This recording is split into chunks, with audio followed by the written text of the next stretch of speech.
November 2nd, Monday, 4:01 p.m. We've been pretty good at starting on time. Don't mean to brag or anything. He's Ben Carlton. I'm Matias, and if you are listening to us on Spotify, Google Podcasts, Apple Podcasts, Breaker, of course, Anchor, wherever you get it, thanks for tuning in. Of course, give us 5 stars. Let us know what you think. And then you can also watch us on YouTube and live on IGTV. Not technically IGTV, just IG Live. You can watch after. Watch them live. Watch us live on Instagram, and then those go to IGTV. Yeah. All semantics. I still don't get the IGTV algorithm makes no sense. Why? I mean, I'm not a big IGTV guy, so I was just looking through it because we post on IGTV. I feel like I should sort of know what goes on in there. My suggested video, car videos, I don't know. Maybe maybe it's just because I don't ever use it, so the algorithm doesn't know enough about what I would want to see. Fair. Either way, I was very unimpressed with the IGTV. I mean, for most videos and stuff like that, I've recently started watching more and more TikToks. But really, yeah, it's real bummer. Yikes. I mean, I don't know. Yikes, man. It's been 15 minutes every morning. Not every morning. Hey, you were the one that was early on that TikTok wave. What? Weren't you? No. Wasn't that a thing when we were in LA? I followed that one weird Instagram account where people posted really dumb TikToks, but I wouldn't completely overblew it. I wouldn't say I was early on the TikTok wave. I don't even have the app. That's definitely what it was. Yeah. I don't know. I don't think I would call myself an early adapter of TikTok personally. My algorithm's pretty easy. Sports, people doing stupid things when on drugs, and cute dogs. That's really it. That's pretty solid. And then just funny stuff. I don't know, that's pretty it. Yeah. He's a simple man. He's a man of simple Jack in the flesh. Simple Jack. I realized this a second before we started. I got the Argentina flag behind me. We don't have the cheeses anymore. And on Zoom, you guys can see it later. If you watch on YouTube, it literally looks like I have a crown on me, or I am just the sun. I am just the down a little bit. Down a little bit. It's really uncomfortable. Okay, yeah, just stay like that the whole shot. I'm just incredibly crouched over right now. Perfect. No, you wanted to bring it up. No, this is incredibly uncomfortable. Ben, we got a lot of NFL to get to. We only babbled for 3 minutes, which is great. Look at us go. We can start with just overall. We're about halfway through the season. We are halfway through. I was going to say we're not just about. We are halfway through the season. 16 games. Week 8 is about done. You carry the one. And then, that makes sense. That checks out. This was a really weird Sunday. We looked through all the slate, and we saw that there were a lot of these games that were really close record-wise, and there were going to be some really good games. But we learned a lot this week. The waters were really muddied this week. It's just overall weird. I mean, for one, I don't. Well, all right. Let's preface it with this. I was talking about this with Stratton, and Josh actually, who's in the live stream right now. Call him by his real name, Dr. Dravanos, who Dr. we have. D. We have. He's not Dr. D yet. Yeah, almost. We have mentioned him on the show with high ankle sprains, which will probably bring the expert back in. He's dealing with a high ankle sprain actually. Oh, is he? Yeah, he was trying to see how fast he could run past the speed gun on Hudson Street and rolled his ankle. I'm not joking at all. No, I believe you 100%. That is the greatest thing I've ever heard in my life. Well, what'd the speed gun say? I think he hit 20. I don't believe that. Well, I don't think the speed gun's accurate because it said I've hit 20 before, which I don't think I can run 20 miles an hour. Yeah, I mean, if Metcalf barely hit 22, then so I'd say I am a little slower than DK Metcalf. You're definitely slower. I'm slower than DK Metcalf. We still got to do our 40 times. We still got to do our 40 times. For real. What I was going to get at was you look at this week 8 slate and you're let's say you didn't know the times. I say Steelers are 6 or 7-0. Ravens are 6 or 5-1. That seems like a primetime Sunday night game, right? Mm-hmm. Probably not at 1:00. Well, Ben, why don't you tell us what time the game was played? It was actually a 1:00 game. Probably the most well played game of the week. Of course, it wasn't primetime. That was a Cowboys-Eagles football game. Is that what we're calling it? I guess there were a lot of points, like and we'll get to the full game breakdown, like that big onside kick, and then just the overall shitty play. I really just found myself looking and being like, what sport am I watching right now? Right. But what I was kind of getting at here is like, initially I'm like, I'm sitting there watching football. I'm like, why the hell is this why is this the Sunday night game? Like, this is really like the primetime game. This is what we want to see. And I was like, look, was it entertaining? Yes. Incredibly. Was it not? Were you not entertained by that game? By that performance? Like, you have some like rooting interest in this just because they're in your division. I don't. But they're in your division. So you're just like, oh, I like seeing other shitty My teams. rooting interest is for the NFC East to like put a 4-win team in the playoffs. It's going to happen. If the NFC East splits if everyone splits all their games, it's possible that the NFC East winner is like 4-11-1. Or it'd be the Eagles. The Eagles would win the NFC East at 4-11-1 if the NFC East splits all their divisional games and loses everything else, which I don't know what the odds on that are. I would be inclined to take them. Yeah, fair. I mean, it was entertaining. Like, it literally was just like fun. It was like a what's the word? A Monty Python skit. Like, just like fair. You put together like two 53-man rosters of guys who have like loosely heard the word football before and like maybe have thrown a pass here or there, and like put them out on the field and see what happens. Because like that was not quality football in the slightest, but it was also like competitive for at least the first half. It was really funny because I was talking about this with a couple of friends, and we were talking about how we have to stop calling like low scoring football games. We automatically just put the same word to it, scrappy, right? Like a classic like NFC West, like 2 years ago, Rams, or like 3-4 years ago, Rams versus Cardinals, like 6-3 game. That was a scrappy game. It could be scrappy, low scoring games. Yeah. I think scrappy. Like, remember the Steelers-Ravens playoff game where Vontaze Burfict like decapitated Antonio Brown? Is that scrappy? Game. That was a scrappy game. They were scrapping. I mean, that was chippy. That was a chippy game. That's the debate. Chippy versus scrappy. Well, what we were talking about was like scrappy. Like, just because it's a low scoring and like not a high octane offense game does not mean it's It does not mean it's scrappy. Like the game last night, it was not entertaining for me. I have to find it because entertaining. Like, I don't know how you couldn't have been entertained. I have to find it. Okay, I like reserving entertained for like a game I enjoyed watching. I got joy out of watching. Oh, I got lots of joy out of watching. I got no joy out of watching that game. Okay, well, I got joy out of watching, and then I got joy out of texting in our fantasy football group chat and just needling Elliot endlessly. Yeah, Elliot Bauer. Our friend Elliot, we've mentioned him on the show before. Somewhere in that blonde-haired dome of his, he thinks the Eagles aren't like as bad as the rest of the NFC East. And guess fucking what, Elliot? They are. Like, congrats, you beat the Cowboys. Oh man, you guys are so good. Great football team.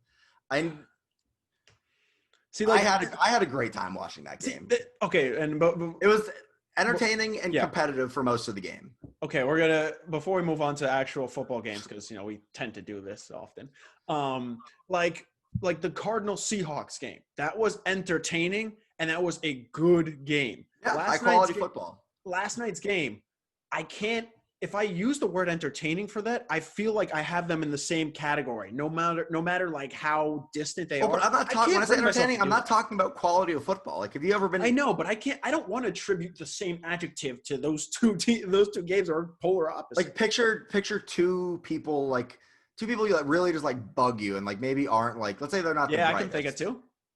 Let's say you're watching them having like a really like awful argument with each other. I've seen that before too. I think we might be thinking of two of the same people. I'm not going to name names here. Is it not entertaining? Is it a high quality argument? No. Are they making great points? Also, no. Is it entertaining? Oh wow, no, that's a good point. It's like rubbernecking a car crash. You're like, oh, you don't want to see it, but you're like, well, that's kind of funny. It's entertaining, That's entertaining. Car crash is entertaining. Not the car crash, but like looking at something that's just like a mess. That's not at all what I meant. Okay, you know what? Whatever. Take it as you will. Take it out of context. Go for it. All right. We're gonna run through the slate of NFL games. We got about an hour of football talk today. First game, Thursday Night Football, Falcons at Panthers. Yeah, Falcons at Panthers. Yep. This was the classic, like, Thursday Night Football, throw a shitty, like, division game in there. what I got from this game, not too exciting. Falcons end up winning 25-17. What I got from this was both teams kind of just regressing to the median, right? The Panthers were a bad regressing team. to the mean is what you're looking for. Yeah, there, that too. They're certainly not the mode. Yeah. Well, I meant to say the middle, and then I kind of just got stuck in between. See, that was entertaining. No, that was not an entertaining game. Oh, go on. The Panthers were a bad team coming into the season. We thought we were going to be really bad. They exceeded expectations. We kind of saw them drift back into the middle. Yeah. And the Falcons people didn't really think they were going to be great, but they didn't think they were going to be. I don't think anyone thought the Falcons were going to be the dumpster fire. 1-6 Falcons, and they 2-6. No, yeah, now 2-6. I meant 1-6 coming into the game, and they kind of the Falcons shouldn't even be looking to win games at this point. Yeah, it's going to be so bizarre come draft season where it's like they're going to be 5-6 teams all under 3 at or under 3 wins potentially. Like if you get 6 wins, you might be picking 11th, which is kind of absurd. Yeah, I mean, it's tough. I mean, a team like the Panthers, you don't really have a solution at quarterback. Teddy Bridgewater's been good, but he's not. I mean, well, I don't know if I wouldn't call Teddy Beans.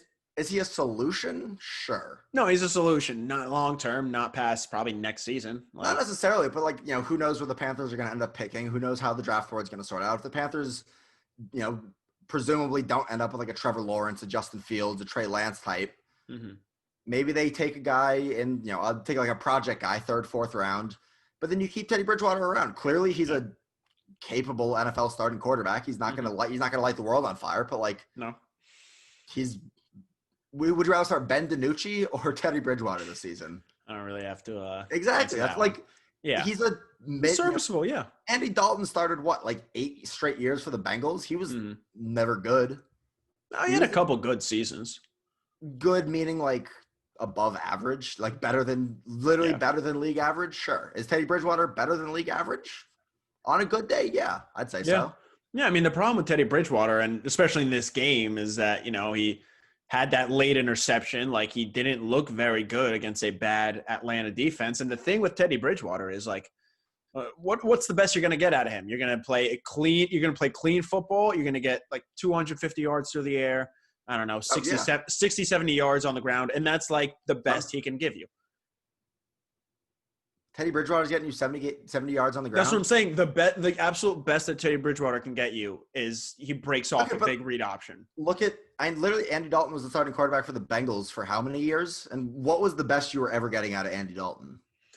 I mean, it's tough to compare because the Bengals had a better team than the Panthers do this season. I'm saying in terms of Teddy Bridgewater, if you put Teddy Bridgewater in a situation where he's got a little bit more help, he looks a little. Point being, we're just kind of talking in circles here. I think we both are pretty much in agreement. Teddy Bridgewater is not the issue with the Panthers. He's fine. No, if they want to roll with him next season, while they kind of try to figure out the quarterback situation, I think that's fine. The only really other thing from this game, that huge hit he took. I was surprised he came back into the game. He was out for a big drive. I forgot the quarterback that came in behind him, but he played in the XFL. Not Garrett Gilbert. He's on the Cowboys. It was the other PJ Walker. Yeah. PJ Walker. Yeah, I almost said PJ Tucker. PJ Tucker coming to the game. Hey man, if anyone could do it, it's probably him. It was a huge hit on Teddy Beans. That was rough. And the type of thing was I would assume the NFL wouldn't let Teddy Bridgewater get back into the game if he was seriously concussed in that type of situation. This is also the NFL we're talking about. I mean, to be fair, I'm mostly joking, but he went into the obviously he got back in the game. Yeah, he went into the tent, and then 5 minutes later, he was throwing on the sidelines, which was weird that they didn't let him in, and then they kind of made it close. They were like, "Oh shit, yo, Teddy, get back in the game." Back in. Yeah, exactly. And then he threw that pick. Sorry, I did think of one other thing, which I don't think I've ever seen before, which completely random, doesn't matter for anything. Okay. In this game, first play that PJ Walker came in. Get a new quarterback coming in after an injury. You're expecting just a hand off up the middle. Yep. Some more of that coffee. And this man took a shot in the back of the end zone.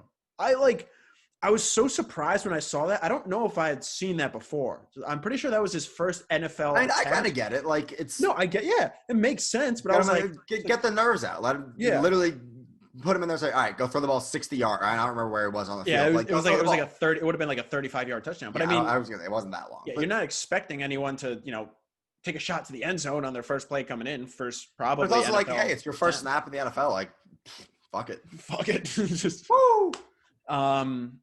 Let's move on to the Sunday slate of games. First game that we thought was going to be our game of the week. Was it? Probably, yeah, it was. I'd call it game of the week. Yeah, it was Pittsburgh and Baltimore. Huge AFC North battle. Pittsburgh coming in undefeated at 6-0. Baltimore at 5-1. Pittsburgh ends up winning 28-24.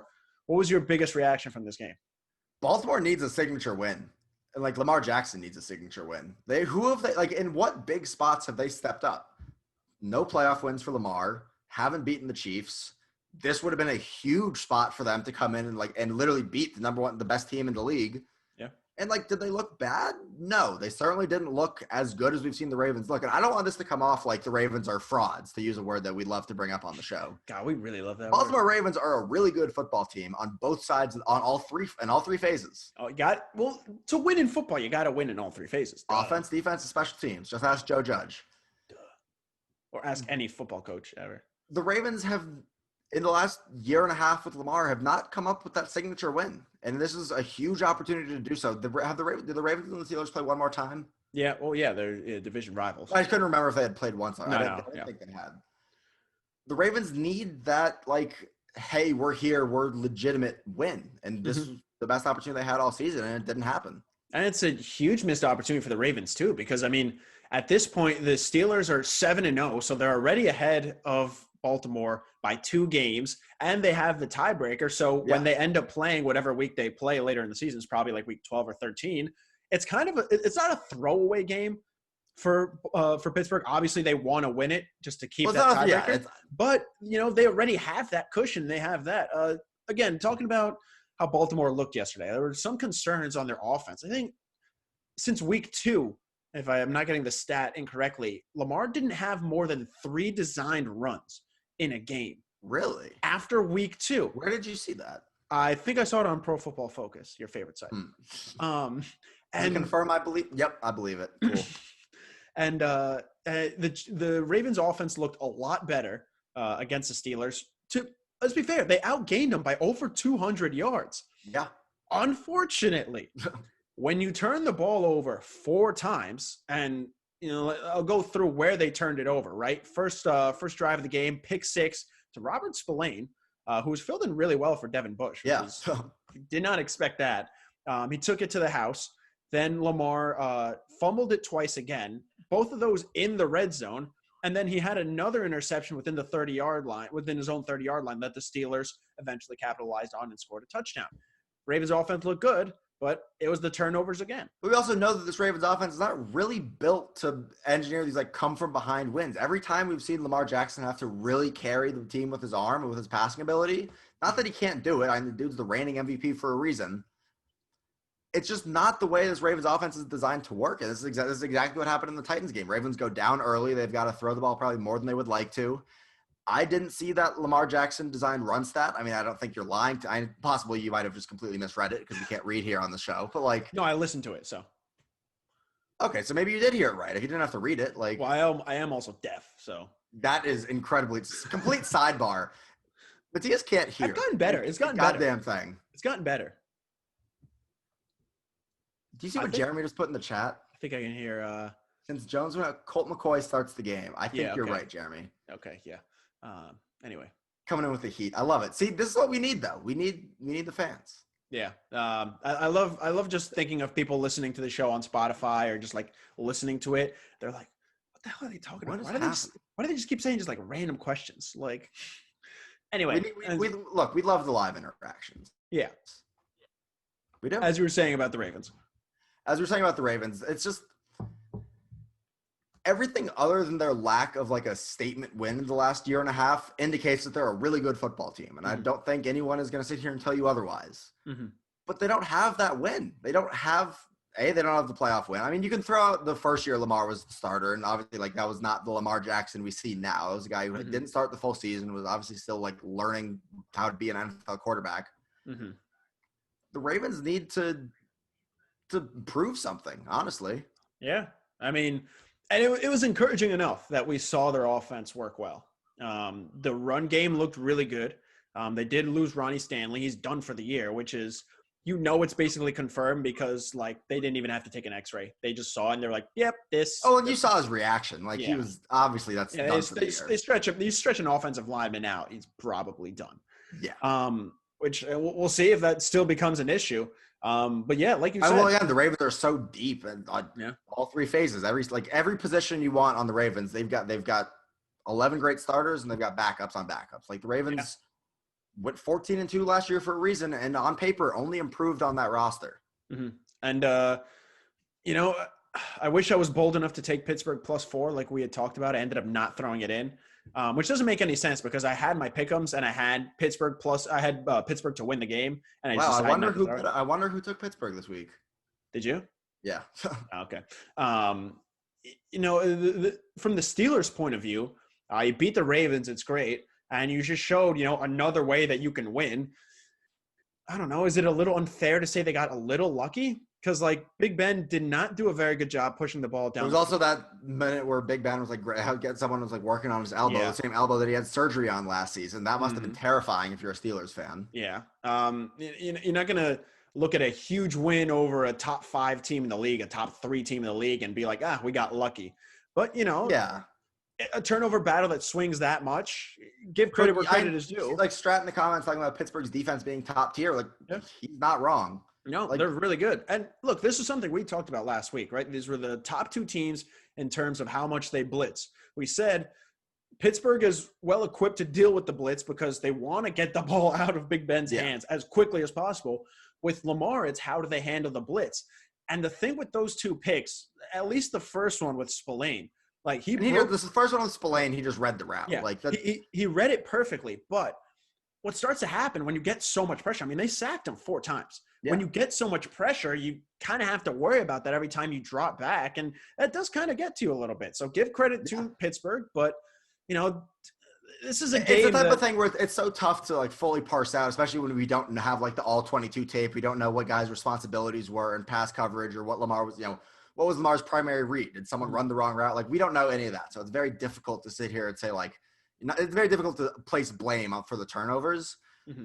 What you can do, though, is, look at the fact that the Steelers' defense is really good. They've got some really talented pieces. I would love to know how often who was spying Lamar, who was responsible for containing Lamar Jackson. You would think it would have been Devin Bush. Obviously, he's out for the year now. Mm-hmm. Was Minka Fitzpatrick responsible for Lamar there? Like, it's the type of thing we're not going to know. Mm-hmm.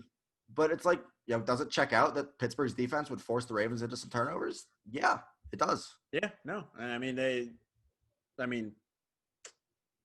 said, the Ravens also had, 250 plus yards on the ground, averaged almost 6 yards a carry. Like, yeah. It's, again, their offense looked good. You take away one of those turnovers, they probably win that game. The thing about football is that fumble bounces the other way. It could be an entirely different game, but it's not the world we're living in. Yeah. Again, both of those fumbles, again, we got to remind you, like, all 4 turnovers came in the only real spots you don't want to. You have 2 fumbles when you're within 10 yards of scoring, and then you have, 2 interceptions in your own 30, which is terrible, and you don't need to give the Steelers offense. It's just a disastrous performance for the Ravens offense.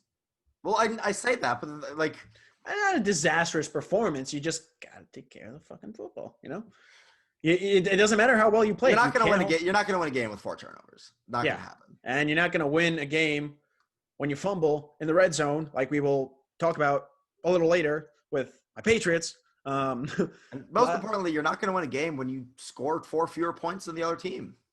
God, that is so wise. Second Floor Sports bringing you the hard-hitting analysis. Couple of other things just with these 2 teams. Marlon Humphrey tested positive for COVID. Not laughing at that he tested positive, testing that he took to Twitter and was like, damn, I got the Rona. Well, did you see his tweet before? No. Before he was like, life is good right now. And then an hour later, he was like, damn, just tested positive. Like just the fact that he called it the Rona is so funny to me. So obviously we'll have to go through the whole song and dance and see if anyone else got infected with the Ravens, and then on the other side with the Steelers, who already had a game canceled. They already had their bye week. Yeah. But NFL has been pretty lucky the last couple of weeks with COVID infections and such. And then the other thing, the Jets traded Avery Williamson to the Steelers. Right. Just I haven't watched a lot of Avery Williamson. What? Big week for trades in the NFL. Yeah, big day for trades. Yeah, deadline is tomorrow.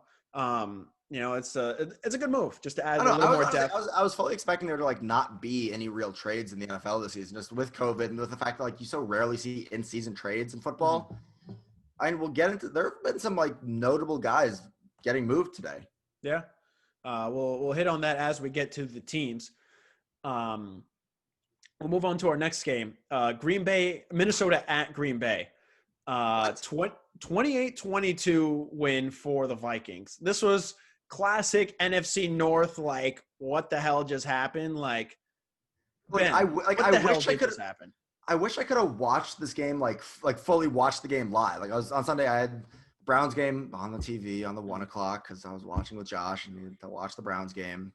Like as frustrating as it is, like I can't, for the amount of times that like last year at the house, we made him like watch the Giants game on the big TV, even if it was the Giants playing like dog shit against someone. Like if you've got two TVs, you gotta let the homies watch their team. And I'm assuming you went to his too, right? You went to his?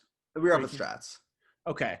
Neutral site. Two TVs though. Two TVs. Yeah, two TVs.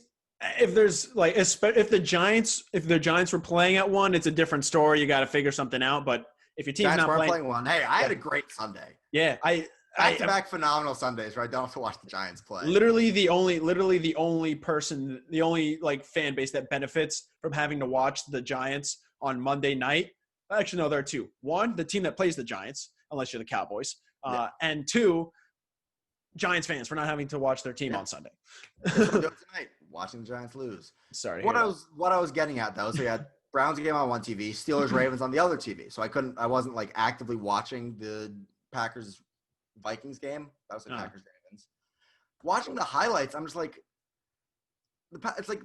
my initial thought after watching like the full recap was like, the Packers didn't even look that bad. Like obviously a dismal start to the game, but like you watch them in their offense in the second half, even like they've kind of, at least the way I was looking at it, they like kind of figured their shit out like midway through the second quarter, but just couldn't convert. Mm-hmm. And it's like, we've seen this.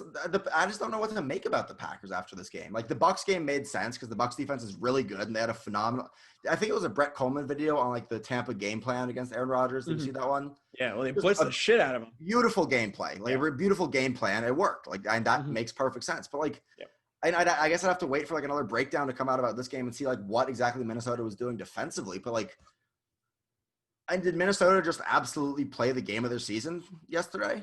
Yeah, probably. That's the only thing I can think of. Probably, because Minnesota's not very good. No, they're not. Flash. The Minnesota secondary, that's bad. Like, did just enough to shut down the Packers, mostly. Again, no Aaron Jones for the second straight week. Hurts. But look, this is what I brought up before the season started, right? This is what worried me about the Packers. And, I went a little overboard because I thought that the Vikings had a chance to win the North, which I was completely wrong about. Yeah. But what worried me about the Packers was they did nothing to improve on offense, right? They don't have that deep threat. They don't have that deep threat that they need. Lazard was kind of that threat when he was healthy, but he's on like the 6-week IR. Also, like you're not counting on Alan Lazard to be your like go-to guy. And obviously they got Devontae Adams, but like still, you don't want Alan Lazard being your number 2 option. Yeah, I mean, you have a good safety like Harrison Smith that could shadow Devontae Adams a little bit more, kind of some help on the backside. But other than that, like, who do you have to worry about on that offense with no Aaron Jones? I mean, obviously, Aaron Rodgers. Aaron Rodgers can do whatever. But if the ball doesn't break just your way, completely kicked over my trash can under my desk. That'll be fun to clean up after the show. Great. Aaron Rodgers, we've seen so many times make something out of nothing, and with terrible receivers. But it's going to come down to when we get into the late stages of the season is, once Green Bay gets Aaron Jones back, he's a top 5 running back probably. Well, I've got to imagine Aaron Jones or the Packers are being very cautious with Aaron Jones. Well, it's also a medical staff that has been known to be cautious too. He was a game time decision last week, and it was honestly a surprise they didn't play this week. I was shocked. I was very surprised that Aaron Jones didn't play this week. Imagine me. Jamal Williams is fantasy relevant for me. Imagine me owning him in 3 leagues when I thought. Speaking of things that come in 3 in fantasy football, we could talk. Man was 5-0 and is about barring a minus 7.3, I think, from the Bucs defense. About to lose 3 straight weeks. Like how the mighty have fallen. Well, okay, I don't want to rant on my fantasy football team because really no one gives a shit. But all right, but it's our show and we're gonna do it anyways. Yeah, true. Like the tough part has been Josh Allen at quarterback. First 5 weeks, fantastic. Last 3 weeks, right?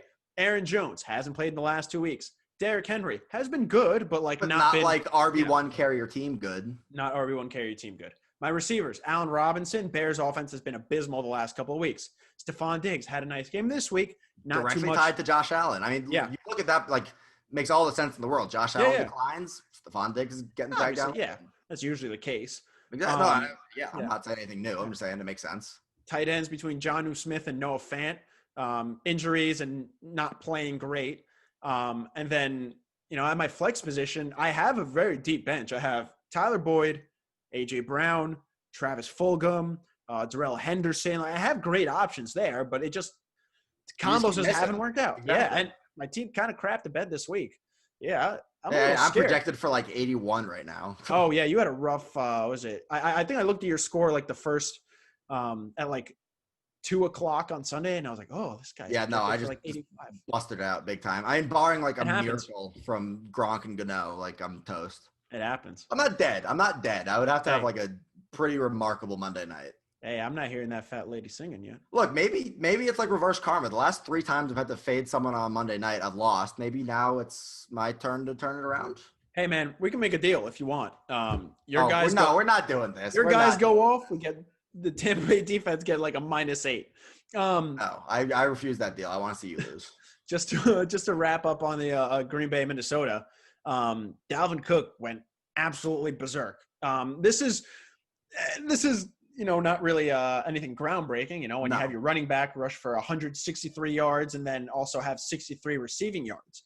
200 plus all-purpose yards and 4 touchdowns is a pretty solid day at the office. Yeah, you're usually going to win. But it's a Vikings offense that is run first, and everything is generated off of the run. Yeah. You want to hear my favorite stat from this game? Sure. Kirk Cousins, average depth of target, 9 yards.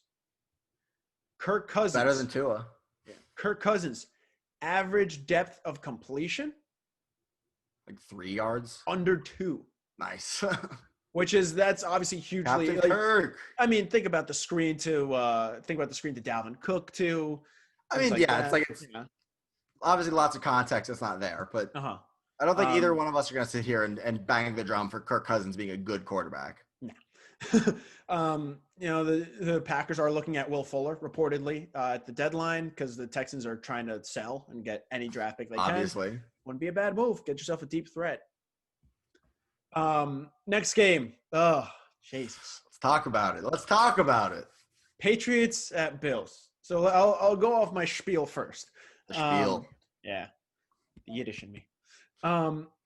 This is tough because, you look at this entire game. The Patriots in the first half did not play well. Bad. The Bills, this whole game, also did not play well. Better than the Patriots. Yeah, slightly. The Patriots, the entire game, regardless of how they played, had themselves in a position to win this game. Yeah, right? No, the Bills did absolutely, and that's got to be the concerning thing if you're a Bills fan. The Bills had numerous opportunities to just kind of put this game away, and it's not even like individual plays. It's just like, every time the Pats just couldn't get anything, especially in the first half. Cam Newton and the Pats couldn't get a damn thing going offensively, and it was like, if the Bills put one more touchdown drive together in the first half, there's no shot this is close in the second half. And the Bills couldn't do it. I mean, the Bills relied on their run offense the entire game. It was a really windy day, so not a huge surprise. And the Patriots' run defense hasn't been that good. Their pass defense has been pretty good. Yeah. Even without Gilmore, it's still, you don't J.C. Jackson's a stud. Yeah, and you still have McCourty. You don't want to test that secondary more times than not. they rushed for, I think, over 150 yards. Zach Moss had a couple of touchdowns. A big day, yeah. But again, like the Patriots had themselves in a position to win this game. They finally figured out things on offense in the fourth quarter. I was seeing a breakdown. Like the Bills their run defense is not good. Their defense in general is it, but their run defense confusing. Like I don't. They were good 2 years ago. They're good last year. But last year they weren't dominant. They weren't dominant, but they were not. They were good. Like they were top. I think they were like top 10 in yards and points per game last season, if I'm not mistaken. This year, I'm pretty sure they're bottom 10. Yeah, no, they're like, what happened? I couldn't tell you exactly what happened. I know Matt Milano has missed a lot of time in the middle linebacker position, and he's huge for them. The Patriots figured things out, more power running scheme. We're really getting to the Bills. This is frustrating because you have yourself in a position to win, and then, Cam Newton is usually pretty good with holding on to the football, and he just can't do it. You fumble in the red zone, and, it sucks because, when you have receivers like Damian Byrd, you don't have N'Keal Harry. You don't have Julian Edelman. Is Edelman out for what's the deal with Julian? He's not out for I think he's on the short. I saw like 4 different reports about like Julian Edelman's like health. Also classic Patriots, like Julian Edelman misses practice, comes out like an hour and a half later. Oh, also he had surgery on his knee. Like that is classic Patriots scheme. Like what? Like, so is he going to miss like a week or like the year? Right? Exactly. So yeah, not good. Don't really want to rely on Gunnar Olszewski to be your receiving core. And look, Strat actually asked the question on we got some mailbag live for you right now. Do the Patriots trade away any players before tomorrow? I don't think make any like acquired. I certainly wouldn't. Here's what I'm thinking why it's a possibility. I don't know who they would trade away. Bill Belichick loves his late round picks. Mm-hmm. And he loves turning those late round picks and packaging them and maybe acquiring a third for someone. And like very classic Patriots move to trade away some random end of the roster guy for a 6th round pick that turns into like an all pro left tackle. Mm-hmm. Do you think the Pats make a trade? B, who do you think it would be if it happens? I don't really know who you want because who's got value for a contender is what you. I mean, it would be like secondary help. I don't know, trading away to McCourty, but he's over 30 years old at this point. He's veteran not safety, good presence. Yeah, I mean, good locker room presence, veteran safety. I don't know. You probably don't trade J.C. Jackson. Stephon Gilmore has kind of been talked about, but apparently he's been pulled from talks for a while now. Don't really think there's anyone on offense you really want unless it's an offensive lineman. I mean, it's tough. I mean, Bill Belichick isn't someone to make excuses, but he did talk about the fact that they don't have any cap space because they have kind of gone all in the last couple of years. Yeah, as they should have. And they haven't really been trying to draft skilled players on offense. It's come back to bite them in the ass, obviously, now. But, again, you got to remember the Patriots had 7 opt-outs, by far the most. Yeah. And those are big positions. Well, because no one has fun playing for the Patriots. Yeah, that's what it is.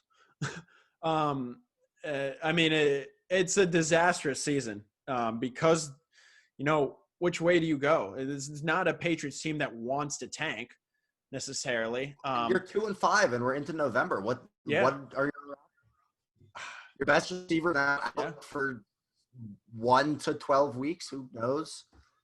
Like, what do you do? Why would you? Not even why would you try to win games? Like, how are you going to try to win games? Well, I mean, the fourth quarter gave, kind of the recipe for how you win a game. It's power running and it's, being short conservative passes with Cam Newton, who he looked better in the second half. Better, but also literally cost you the game. Yeah.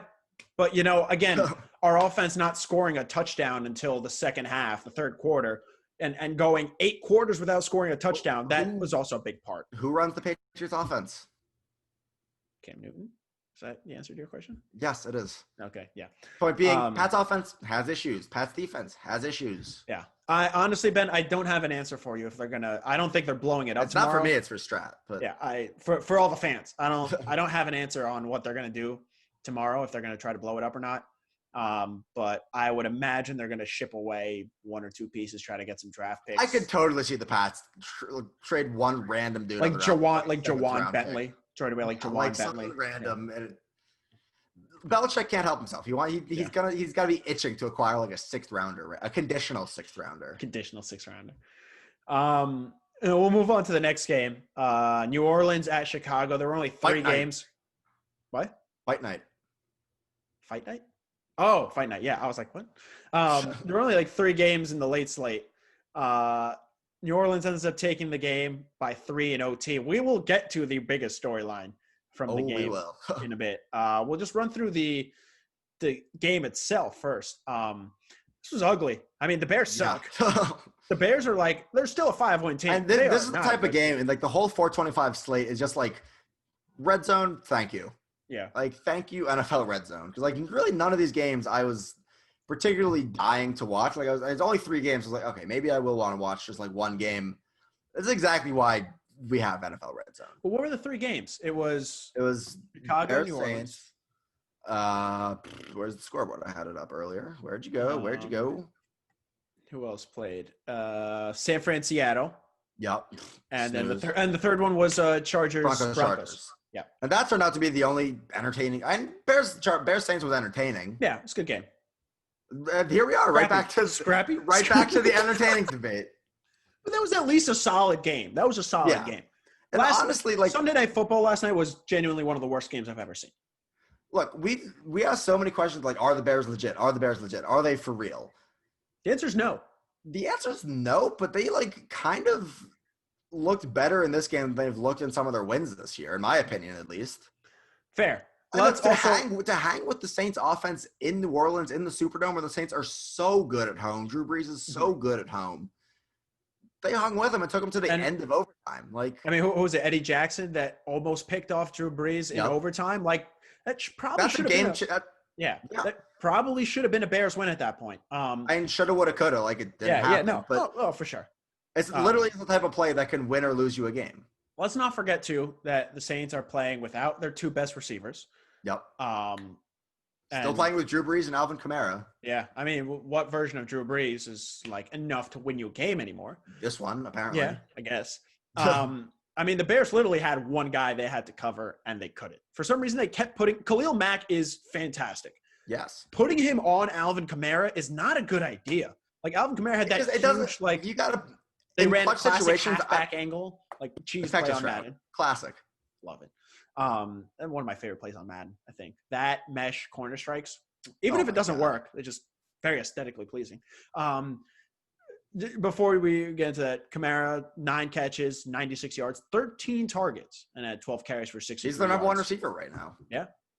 I mean, realistically, he's like their number 2 receiver with Michael Thomas is healthy. Yeah. Like, I don't have the numbers in front of me to like bear out what the target share is, but like, who do you think gets more targets when they're both healthy? Emmanuel Sanders or Alvin Kamara? No, Alvin Kamara. I would imagine it's Alvin Kamara. Yeah. I can find you some target shares if you give me a second. One of my roommates here is actually a Saints fan, so we had that on the big screen. Fair. So yeah, say your spiel until I find this stat. Well, it's not even a spiel. I'm just saying Alvin Kamara is a great player. More hard-hitting analysis from the boys at SFS. The Bears are like, I am just so entirely not envious of like the Bears front office right now, because like, how are you supposed to interpret the season? They were 5-1 in 1-score games coming into the Saints game. They get 5-2 now. Like, that's their record. That's literally their record. Like, how are you? That is their record. Do you interpret that as you're a good team and you're winning these tight games, or do you interpret that as you're a very mids team that has gotten lucky in 1-score games? And we know that can happen in the NFL, in every sport. Yeah. Winning 1-score games.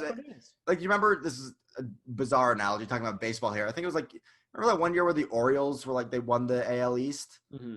They were like 33 and like some single digit number in one run. Was that game. Like Chris Davis being a beast? It was one of the years where Chris Davis was actually like good and like didn't strike out 160 times. Well, still struck out 160 times, but also hit like 40 home runs. Yeah. Winning 1-score games in any sport is just kind of a fluke. It's like, it's so difficult to parse out like, oh, like what was the difference in a 1-score game? It could have been literally anything. Mm-hmm. If I'm the Bears front office, I'm looking at this team as a lot of question marks. You need a quarterback. Yeah. You need to figure out the running game, because I don't think David Montgomery is it. Like, he looks solid, but is he really your lead? Is he your lead back? No, he's not. Not what you hoped he would turn out to be. I mean, we were both like, when he got drafted, we were big on him. Yeah. And it just has not worked out. And also, it's the second season in the league. I don't want to sit here and like bash a guy for he's halfway through his second season in the NFL. Offensive line is not great either. Their offensive line is not great. It kind of looks like the Bears are stuck in in purgatory almost. It's like what they need, almost similar to the Patriots, where it's like, where do you go? Except I think the Patriots probably have an easier call right now than the Bears do. Yeah, well, because the Bears are like a decent football team. I think the Bears are still better than the Patriots. Maybe not by much. I don't know. The way I interpret a 5-win team like the Bears is, they're probably not very good. They're probably the equivalent of a 3, maybe a 4-win team. I think realistically, I think I was literally going to say the Bears are like a 500 team. But they do have 5 wins. So, you got to play your schedule at the end of the day. Yeah, you can only beat the teams you play. But before we get to really what mattered in this game, we'll talk about the Saints offense a little bit. In the 5 games since Michael Thomas got hurt, the touch counts for the Saints offense, and I think this was like in the first quarter of this game, so it's probably more now. The rest of the team has 161 touches. Kamara has targets. Touches. So that's targets and touches, I presume. I'm aware. Yeah. Kamara has 105. Nice. So 50 more targets or touches. Yeah. This adds up.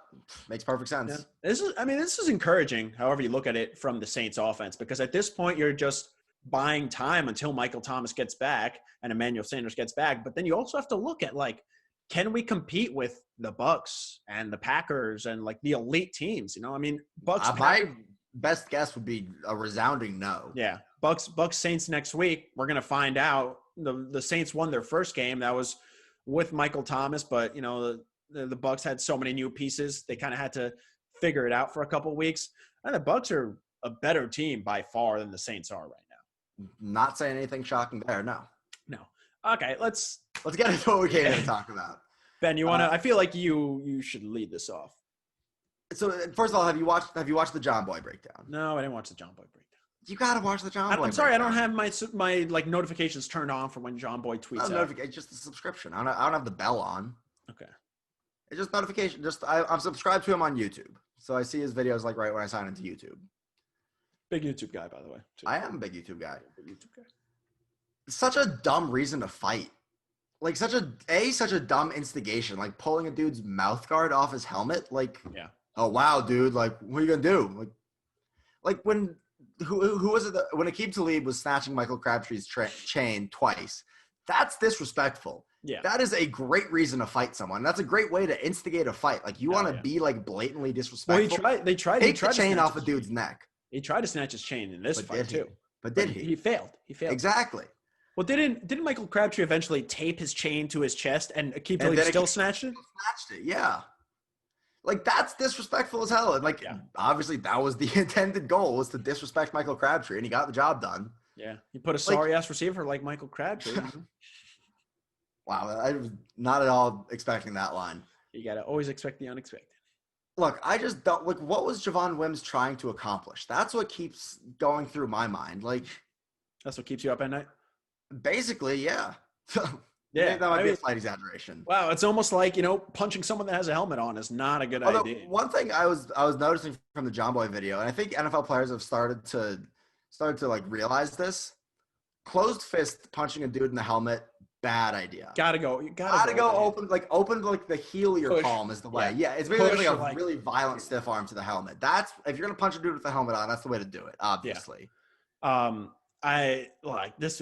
This was bizarre. Like, he tried to snatch his chain, but before we knew that, it looked like he just like, hey, look at this, bah, and then just smacked him. That's what I thought it was initially. It was like a little not a sucker punch because it wasn't a no look, but like, you remember like the in like the Jackass movies, like the knockout bit where you like throw the water on the one side of the guy's face and then pop him from the other side. Like, that's basically what it looked like he was trying to do. Is like, hey, look at this, bow. It seemed like an aggravated version of when people would just like. And like, if you're listening on Spotify, it's not going to make sense. But when you like put your hand on someone's chest and you're like, oh, what do you have here? And they look down and you kind of, I think that'll probably make sense to everyone on Spotify. Except it wasn't, just like swiping up on their nose and be like, haha, I got you. It was more just like smacking the shit out. Yeah. I think, I don't know. Let me know if you saw a funnier one. I think the funniest meme to come out of this was from Barstool.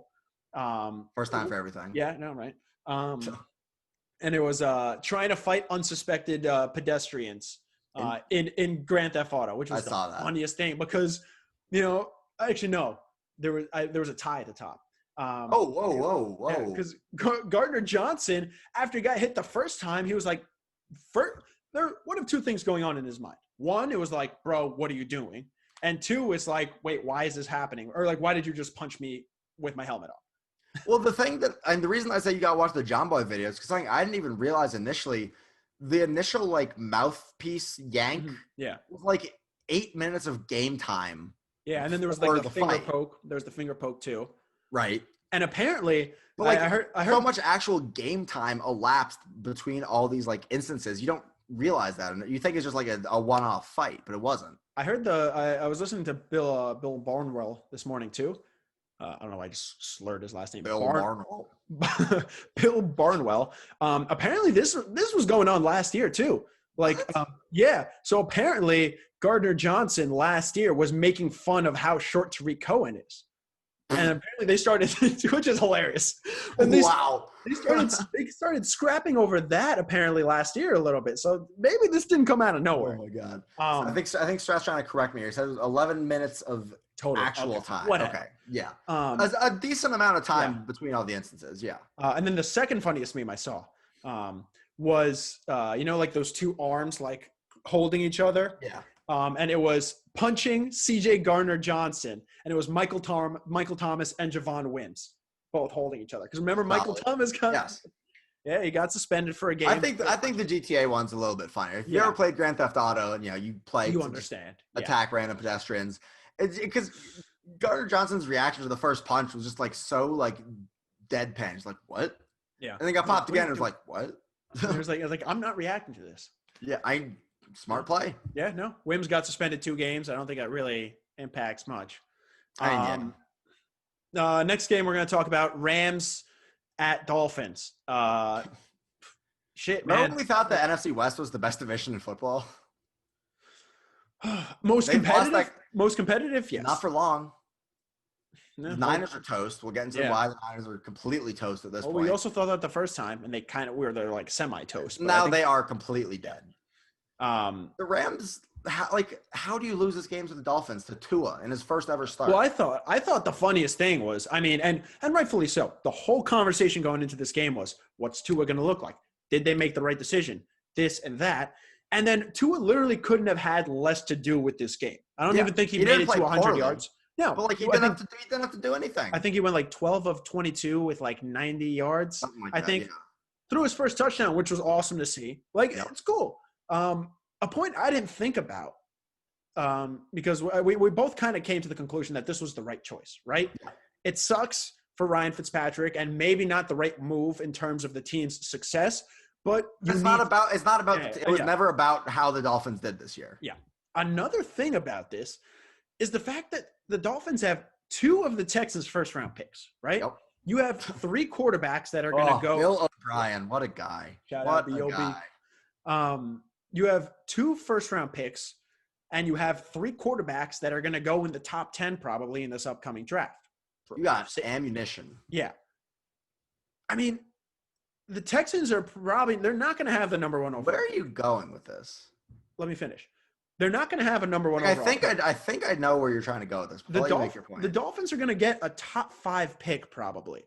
You have to see what you're getting from Tua, because it sucks if you have to give – hear me out. It sucks to have to give up on a quarterback. For everyone listening, I just gave Matias the look of, what the fuck are you saying? Because if you're the Dolphins, you got to see what you have in Tua. Because if there's really no promise shown for the rest of this season, and you have a top 5 pick, who's to say you don't go out and draft Justin Fields and try to trade Tua, right?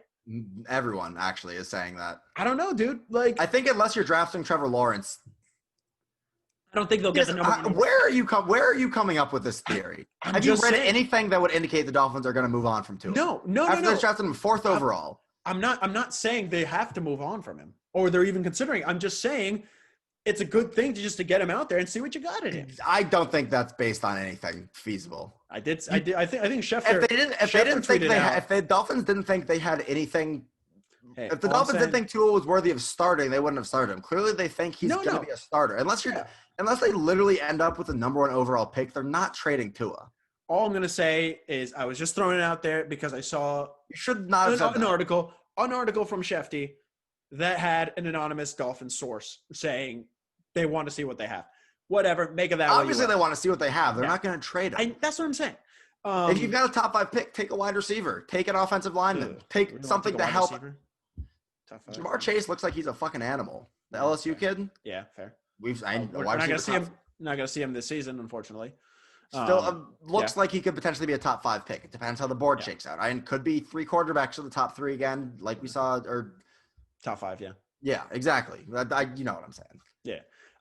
We could see 3 quarterbacks in the top 5, and that pushes all the skill players down. We could see teams trading into that top 5 to get one of these quarterbacks. Like, also, we're not going to talk too much NFL draft anytime soon. What, at week 8? You don't want to talk about the draft? I mean, I do, but I know you do. Trey Lance from North Dakota State only played 1 game this year. FCS prospect. Who knows and he's going to have such a wide range of evaluations once we get closer to draft time. And obviously, it's Trevor Lawrence and Justin Fields at the top. Could some teams put Trey Lance ahead of Justin Fields? Could happen. It's possible. I mean, who knows? I mean, I didn't have Tua ahead of Justin Herbert in my quarterback evaluation, but I mean, also Justin Herbert had a miserable senior season at Oregon. Yeah. Played like shit. Literally did not even look like a first-round quarterback. He did. And now he looks like Rookie of the Year. Crazy. Yeah. Crazy. Speaking of, did you know more about the Dolphins-Rams game? Well, it was just funny that we were talking about Tua making his first start against a Rams defense that was going to give him nightmares. And second play from scrimmage, they get a strip sack. Aaron Donald does, and he had a great game. But it was Jared Goff that looked like the rookie quarterback. I mean, he had 4 turnovers. They were terrible, and he's just so up and down. It's hard to get a read out of the Rams because, are they a good football team? No, they're probably mediocre, leaning towards the good side. But I'd say the Rams are a good football team. I just don't think the Rams don't have a difference maker offensively anymore. The Rams still don't have a win outside of the NFC East, right? We literally figured this out last week. What did we call it? They lost to the Rams. The Rams lost to the Rams? No, I mean they lost to the 49ers. They lost to the Dolphins now. I don't think the Dolphins are a good team, but look, the Rams need a difference maker offensively. Yeah. Sean McVay can only scheme open Sean McVay is a genius. One of the best coaches in the NFL. Mm-hmm. You could only scheme can only get you so much. You need guys who can break defensive coverages, who are game record. Yeah, they've got that on the defensive side of the ball, and guys like Aaron Donald and Jalen Ramsey, which I think is probably at least skewing my perception of them because I look at this roster and I'm like, damn, those are 2 of the 10 best defensive players in the league. Offensively, who is the difference maker for them? No. And the Trevor Woods and Cooper Kupp are a great combo at wide receiver. Neither one of those guys is a game breaker.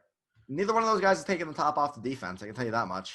And that is so important. I mean, neither of them are probably a wide receiver 1 at this point. They're both just maybe 1. They're capable of being 1B, but I don't know. Jared Goff has looked so up and down this season. Yeah, it's crazy. Next couple of games we ripped through. Those were really the top games. Yeah. Colts and Detroit. Hey, we nailed this one. Detroit looked like they were starting to kind of creep back, but Indy coming off a bye week. We literally wrote Indy off a bye week should murk them, and they did. 41-21. Their defense looked fantastic. I think I don't have the exact number in front of me, but between DeAndre Swift and Adrian Peterson, the only running backs that got more than 1 carry on the Lions, they combined for 15 yards on, I think, 18 carries. Wow. Yeah, not good. Not great. Kenny Golladay didn't even have a catch. Also got hurt in the first quarter. Yeah, fair. Becomes interesting what Detroit does down the stretch. Does it? In terms of what their future looks like. I mean, when do you move on from Matt Stafford? You're paying him. You're locked into him. Yeah. Is it time to start moving on from him? But what are you you can't just move on from a guy you're locked into that much money for. You're not going to get anywhere near good value for him. You keep you're paying him. He's the face of the franchise. Yeah. You keep him around. It's just tough. And you just tough. Play for draft picks. Yeah. Get another good wide receiver. Get a better offensive line. Get a defensive playmaker. You look to the draft. But quick note, though, Phillip Rivers. I was so skeptical of Phillip Rivers doing anything with this Colts team. He looked washed at the end of his tenure in San Diego, L.A., not San Diego. It's taking me both. This is the Chargers' third year as like the L.A. Chargers, right? Yes. Yeah. I keep calling them the San Diego Chargers. That's gonna take me a while. I don't think Chargers fans will get too upset at you. He's certainly not lighting the world on fire. 1,900 yards, 10 touchdowns, 6 picks, 70% completion. That's great. 97.3 passer rating would be his highest passer rating since 2013. That's a nice little bounce back season for a 38-year-old Phillip Rivers. Yeah. He's like the perfect quarterback for what the Colts need, honestly. Yeah, exactly. Like a step above game manager. Had some nice tosses in this game. They don't ask him to do too much. I was just surprised to see that he's still got a little something. He's still cooking a little bit. He's still cooking a little bit. Let's not act like he's setting the world on fire either. But the thing that really stands out to me, his best passer rating since 2013, that is solid. Not bad. And the Colts are a team that have struggled to get an offensive line out there for a while. And that was a problem that Phillip Rivers had forever with the Chargers, whatever city they were playing in. Phillip Rivers also has problems with using birth control. But also. that's something for another time. I don't think either of us can help him with that. No, that is not my job. Not my chair, not my problem. Absolutely. Next game, Raiders and Cleveland. This was another crazy win. Thank God I had this game on the 1 o'clock. Yeah, I had that on Red Zone, and that was on the smaller TV. Let me just say that. Yeah, I would hope so. I didn't get to be muted. I didn't watch it that much. I had it on Red Zone. I just saw some highlights after. I'm glad. What highlights? Okay, I mean, still highlights. It doesn't mean they're gonna make a highlight package. There were not highlights. Cleveland looked flat. Cleveland should be like Browns fans should be worried, in my opinion. 5-3 now. Let you put in the rundown here. Good time for a bye week. Great time for a bye week. I mean, look at their last 3 games. Got manhandled by the Steelers. Needed a game-winning drive to beat the Bengals, who might be better than we thought they would be. They're a good, bad team. They're a good, bad team. If the Browns are so good, they shouldn't have needed a game-winning drive to beat the Cincinnati Bengals. And, I mean, they didn't get smoked by the Raiders, but they just looked entirely uninspiring. Yeah. Like, what did the Browns do that was, like, remotely impressive yesterday? Nothing. They hung around. There's a Raiders team that I think was the second worst against running backs, at least from a fantasy perspective. I think just which is not always a direct correlation, but it means something. They were bottom 5 in rushing yards allowed to opposing running backs, and Kareem Hunt I think had 65 yards on the ground. Like, did not do much. To be fair, did you see the weather in Cleveland? Yeah, it was literally 37-mile-an-hour winds at kickoff. The one field goal where it literally just went right, left. Whoop! I saw this guy quote tweeted and said, "This is what my political outlook looks like from 2016 to now," and it just starts on the right and it just immediately goes left. Not a good game in stock if you thought the Browns or Baker Mayfield was better without OBJ. I mean, like, the numbers do actually bear a little bit of that. Yeah. Again, we discussed this last week. Other factors at play there. Yeah. This is something we discussed last week. This is probably not a Browns team we're going to know who the hell they are in the regular season. So you're implying that the Browns are going to make the playoffs? I mean, they have a pretty easy schedule. That's the problem with it. I mean, so they've got the bye and then the Texans. That's the bye, and then they'll probably get Nick Chubb back either after the bye or after the Texans game. That's where he's expected. Either way, they're playing the Texans, the Eagles, and the Jags after the bye. Like, those should be 3 wins. They got the Giants, or they should at least go 2-1. They should go 2-1. The Browns have 5 to 6 more winnable games on their schedule. The question becomes, can the Browns not be the Browns and actually beat teams that they're supposed to? Yeah. That's tough. That's a question I have no answer for. It's the Browns. Next game, Niners, Seattle. Seattle ends up taking it by 10. Seattle's good. The Niners are not good. And like we talked about a little bit before, they're toast. Here's the Niners obituary. Season is done. George Kittle broke his foot out at least 8 weeks. Realistically, they're gonna keep him out for this. There's no point in bringing George Kittle back. At first, they thought it was a fracture. It wasn't a fracture. They thought it wasn't bad, and that is not true. Yeah, well, I think they thought like sprain initially. Yeah. Because it's not like it's like a bad. It's not a good break. There is no such thing as a good broken foot, but it's not like a disastrous injury. But if he's gonna be out 6 to 8 weeks, what are you gonna do? Bring him back week 15 when the Niners have won like one more game? Jimmy G re-injured his same ankle, another high ankle sprain. He's probably done for a year. Not to mention the Niners offense arguably looked better with Nick Mullins running the show than Jimmy G. Yeah, which I don't think it is better. But the fact that we're even talking about it is not good. Yeah. Well, the problem is, like Kyle Shanahan, for all the flack that he gets, is very good at constructing offenses around a quarterback, which we've seen from Jimmy G, because Jimmy G, the offenses look good, but Jimmy G is an uninspiring quarterback. It's like what we were saying about the Rams. Like, who on the Niners offense? Well, they had Kittle was their like game breaker, their difference maker. Samuel's been in and out of the lineup with injuries. But Deebo Samuel is not a difference maker. No, he's a Swiss Army knife player. Yeah, exactly. He's a great piece. It's a great piece. He's a great piece, but you don't want Deebo Samuel being your number one option offensively. Not ideal. No running game. The amount of injuries they had. The Jimmy G thing is weird because, high ankle sprains can kind of linger, but he looked good last week against the Rams or 2 weeks ago against the Rams. As we discussed, the Rams haven't beat a team outside the NFC East. But at least he looked good health-wise, and then this week he left with an ankle injury again, and now he's going to, he's out indefinitely. 6+ weeks perhaps. Coleman got hurt again. If the Niners go on to lose their next 4 or 5 games, you're going to rush Jimmy Garoppolo back. Your franchise quarterback. I heavy air quotes on that franchise quarterback. Yeah. You're paying him like one. And that's the thing if you're the Niners. You're paying Jimmy Garoppolo to be your starting quarterback, to be your guy. Has he performed anywhere up to that level? No. He hasn't. Yeah. You talk about, the Lions being locked into Matt Stafford. At least he's older. You can move on from him. He's older and he's been there forever. Jimmy G is supposed to be there. Go ahead. No, I'm saying the Lions have more reasons than just pure play to keep Matt Stafford around. He's the face of the franchise. They drafted him after their 0-16 season. He's been there forever. You're not going to get rid of him now, especially when you're already locked into paying him. Mm-hmm. If I had to get, between Matt Stafford and Jimmy Garoppolo, I would be less surprised if Jimmy Garoppolo is playing somewhere else in a year. I'm not saying I think it's going to happen. Yeah, he's younger, so you want to give him that chance. But, this is your championship window. Younger also means he's got more trade value. If it really came to that. Definitely not this year is not their window because they have so many injuries. I'd be surprised if they make the playoffs. Seahawks are good. Nothing new there. Their defense looked pretty solid. There's kind of more just garbage time. Yeah. In the fourth quarter. Big story. DK Metcalf, 2 touchdowns. Wilson had 4 touchdowns again yesterday.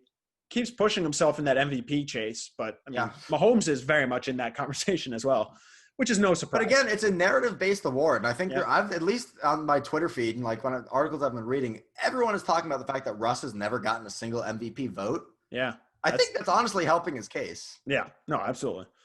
DK Metcalf, he is a blank receiver in the league. Top 10? This season, top 10. Easy. Easy. Can you call him top 5? And I'm not talking about and it's hard because it's hard to make this distinction in season because you can just look at what kind of season is he having. But in the league, is he a top 10 receiver in the league? Yes. Okay. Where do you cap that out? 7, 8? Without the numbers all in front of me and without being prepared to have this full on debate, I'd say he's top 7 pretty confidently. Okay. I think knowing his number, vaguely knowing what his numbers are off the top of my head, I think there's a very real case that he's top 5. Mm-hmm. It's the type of debate we'd have to have. I'd want to have a lot more information, a lot more preparation on. Do you have numbers that you're withholding from me or something? No, it's just, this has just been his crazy coming out party. God, I'm still concerned about him though, because he didn't run a good 3-cone. Yeah, his 3-cone was terrible. Dude. He's not gonna succeed. How did they ever move on from that? Also, just saying, Stafford signed a 5-year deal in 2017 before the 2017 season, so they're not locked in for that much more. 5-year deal or 5-year extension? 5-year extension, but it had already. But when does that kick in? Well, in 2013 here it says a 3-year extension, and then in 2017 he signed another one. So without just going in depth, I would assume that it kicked in 2017. He's a free agent in 2023. That's the answer I was looking for. Yeah, okay, and that is in 2 seasons. It's not that much more you're locked into. 2 more seasons, Yeah, I just saying. He's playing this year, then 2021, then 2022, and then 2023. He's a free agent. Something we had talked about. Crazy hypothetical. No, he's got an option in 2020. He's got an option this year. Okay. Or in 2023, he's got an option. There are a lot of teams like you don't know when they're going to retire, but 3 off the top of my head: Colts, Saints, Bucks. There's 3 good old quarterbacks. You don't know when they're going to retire. 2 good old quarterbacks. Okay. And 1 old quarterback who's playing better than he has in a little bit, being Phillip Rivers. Okay. 3. You of all people, are you putting Phillip Rivers on? No. Tom Brady and No. I'm just saying like they're better than mediocre. Yes. Right? Yes. One of those quarterbacks retires after the season. Like, you can strike a deal with the Lions to not have to absorb all of the dead money on Matt Stafford or something like that. You try to make a move like that. It's crazy hypothetical, but I'm just saying, he could be on the move after this season. It's possible. It's just a matter of like, you're not going to get anything back for him. At least nothing that is like nothing great. Yeah. What are teams giving up for a 33-year-old quarterback with a huge contract? 4th round pick, maybe, if that. Exactly. That's what I'm saying. Depends. Like, yeah. It's a complete like blow up, give up the season, give up the next like 2 seasons type of move. Yeah. That's the type of thing that ownership has to get involved in that decision, because that means you have to pitch to your fans like, we're going to be bad the next 2 years. Yeah. Like, strap this in. is let's just rip through the next couple of games. A huge surprise, Cincy and Tennessee. Cincinnati taking that game by a couple of touchdowns. Geez. Man, who would have taken the Titans in this game? Nolan. Where is Nolan? I haven't seen Nolan once in this show. No, he popped in for a little bit. Nolan, our resident Titans fan. I don't think I know another Titans fan. No. And to Nolan's credit, I've said this before, he's been a Titans fan like literally as long as I've known the kid. Respect. Kid from Massachusetts is a diehard Tennessee Titans fan. Who knows? Do you know how that happened? That's such an odd team to start with. I'm sure he's explained it to me before. I don't really remember. Whatever. Nothing crazy from Joe Burrow. He dropped back to throw like 40-something times.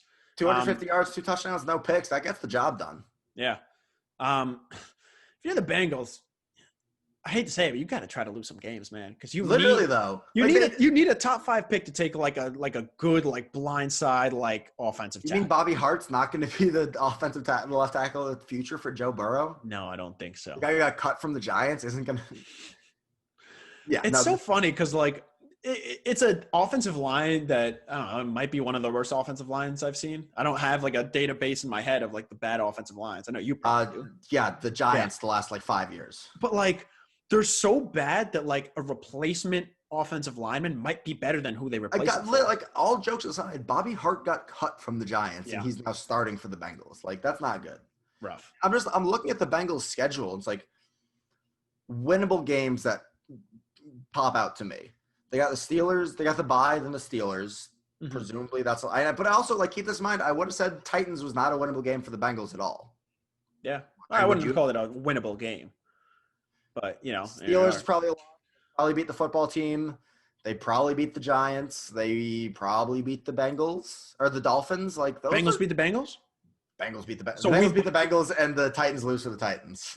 And I had said the Rams lose to the Rams. Right. I had said that. Yeah. Wow, we're on fire today. The Bengals might fuck around and win like 5 games. That would be criminal. The Bengals play the NFC East. Like that's basically an automatic win. Those are 3 wins. Yeah. The football team, the Giants, and the Cowboys. Crazy, like the Texans and the Dolphins. Like what? How many teams? How many teams? If you put them in the NFC East, how many teams wouldn't win the division? I think any other team. Jaguars. Like the Jags might fuck around and could have won the NFC East this year. Other than the Jags, who else? Whoever wins the NFC East is like, it's such a miserable position. Like the Bengals would win the NFC. They'd be like a 8-win team. Yeah. If they were in NFC East. Crazy. Yep. You concerned for the Titans? They also did just trade for Desmond King. Concerned? I really like that trade, actually. Desmond King is a guy I really liked in the draft. What did he come out? 3 years ago, I think now? Yeah. He got a 6th-round pick because he's in his last year. Yeah. Or so 4, I guess if he's last year, 4 years ago. Just such a versatile piece in the secondary. Can play corner, can play safety, you can play either corner, like inside or outside. Just a good piece. I think it's a good move for the Titans to kind of shore up their defense because that's been their issue right now. Yeah. Yeah. They can't stop anyone. I mean, it's crazy because, I mean, it's not crazy because it's a quarterback, but Tannehill, his level of play will define the Titans, because even though he's not the main part of that offense, like, it's whatever he can do. If he's mediocre, they're not contending in the AFC. If he plays like he did last year, they're a contender. Yeah. Chiefs, Jets. The only thing I have to say is the Chiefs are really good. Yeah. Chiefs are really good. Jets are really bad. Patrick Mahomes in that one game had more passing touchdowns than the Jets have had all season. If I can pat myself on the back for a hot second, if you saw my my best bets, the video We on don't the have to page talk about that. We don't have to talk about that from Sunday, and we're going to talk about it. My part of my confidence in taking the Chiefs minus 20.5 or whatever it was at 19.5. Come on. 19.5. Sorry. Was Patrick Mahomes hadn't popped off in like 2 games, and he popped off 455 touchdowns. A couple of strikes to Tyreek Hill, and disrespectful fake punt against a winless team. So funny. Hey, you play to win, man. It's a competitive league. Well, Jets are in a really good spot to get that number 1 overall pick. I'll tell you what. Yeah. Chargers, Jaguars. Broncos. Oof, God. Anthony Lynn, Chargers fans deserve better, man. Like, Herbert is so awesome. I've enjoyed watching him so much. They have a good receiving core. Their defense isn't terrible. Fuck, dude. I'll just read some stats on the Chargers. So bad. In the last 4 games, they have blown leads of 17, 17, 16, and 21. Over the last 5 years. How do you do that? Over the last – this is even worse. This is even worse for me. Over the last 5 years, they have 38 one-score losses. That, like, what? Like, 80 games in 5 years. I had to do the math. I had to run it through a calculator. 80 games in 5 years, and you've lost half of those by 1 score. It's just painful. Like, we were talking at the top of the hour about, like, top of the hour. I don't know what I'm talking about. Top of the show? Top of the earlier in the show. Earlier in the day. About how, like, 1-score games are kind of random. 5 years of losing 1-score games is not random. Like, it's not random. It's not random if you're a Chargers fan. That's so bad. Chargers, Falcons, week 13. God, how long are those last, like, 5 minutes in the fourth going to take? Ugh. Last couple of games, we saved the best for last. Oh, boy. Dallas and Philly. DiNucci was bad. But Nucci Mane? What's his official nickname? I've been going with Nucci Mane. Gucci DiNucci. Gucci DiNucci. Yeah, I think it's time to retire that, though. I think Nucci Mane works. Yeah, I think Gucci Mane? What? Scoochie Mane? Scoochie Mane? No, I think Nucci Mane works. That was more just a dig at you, but Nucci Mane. Okay. I take away 3 things from this game, unfortunately. Oh boy. 1, what the hell was that fumble return? Like, he was clearly down. How they allowed that to happen and not, like, take some time out. It's the type of thing where, like, I can't even, like, get myself worked up over it, because how many times have we just seen NFL officiating just, like, botch it? But it was so odd because they always just paused the game to look at it, and it was just so quick. And he was, like, you can't tell where the ball is, but his back is on the ground. He has the ball. Like, weird. How many times last year did we see an obvious pass interference challenge and they just didn't get it right after reviewing it? That's officiating for you. Yeah. Second thing I took from this was, and this is probably the most important thing, because now I'm completely forgetting what the third thing was. Yeah, I was going to say, you're at the end of the rundown here. I don't know where you're going. I had something else that wasn't on the rundown, and I don't know what the hell it was. Second thing. Something super important, I'm sure. Carson Wentz had a couple weeks where he looked better. He looked really bad against a really bad defense. He looked like he had no clue, he looked like he had no clue that there were 11 guys on the other team that are, like, trying to stop him from completing passes. I remember the 13 now. Yeah. Like, that first strip sack. Yeah. How do you not throw that ball away? What is he looking at? They showed, like, the overhead of, like, he rolling out. Like, obviously that's a really tough throw, rolling out to the left for a right-handed quarterback. Mm-hmm. Who the hell was he trying to throw the ball to? Is it an Eagles thing? Because if you're watching the Bears game yesterday, like, Nick Foles, there were, like, 4 times where it was like, dude, either just run forward and don't take the sack, or throw the ball out of bounds, man. Like, it's just dumb. Just spam the right bumper, like, you're supposed to do stick, it. But yeah. Right stick, yeah, sorry. clearly I don't throw the ball away too often. Because you don't throw the ball when you're playing Madden. Sure, chuck it 50 yards downfield, cross body. Why not? It's a video game. Like, it just like why? What is the allegiance to Carson Wentz in Philly? He didn't win that Super Bowl. Yeah, and he's been hurt and bad. Like, why do Philly fans still want him around? Why do the Eagles still want him around? Why are they so committed to him? You want to talk about teams that are kind of lost in terms of what direction to go to? Eagles, real close to the top of that list. Like that Super Bowl low key was the worst thing for him. But make your third. Oh, I don't know. It is Philly. I mean, but in terms of like they somehow got it through their heads that they're like a contender. Yeah. Third point was you see more like announcer jinx in baseball, obviously with no hitters and stuff. Chris Collinsworth saw one of the worst ones I've ever seen. It was in that weird like strip sack where they returned it for a touchdown. The Eagles did. Yeah. He was like, yeah, it looks like DiNucci is seeing things better in the second half than he did in the first. And then literally the next play was the strip sack in which, let me tell you what, he did not see the pressure coming at all. Well, it was an entertaining game though. Yeah. Whatever. I'm not having this conversation again because we've already been talking for over an hour. Monday Night Football tonight, Brady versus the Giants, Bucks at Giants. Game's going to be played. We had a little bit of concern because Will Hernandez is for like a hot second. But the game will get played. The Giants will lose. Will they lose? This is honestly like the toughest call spread-wise I think we've had on the show the entire season. Giants plus 12.5. Oh, it's 12.5 now because it was plus 10. It was 10.5. It's Giants plus 12.5 right now.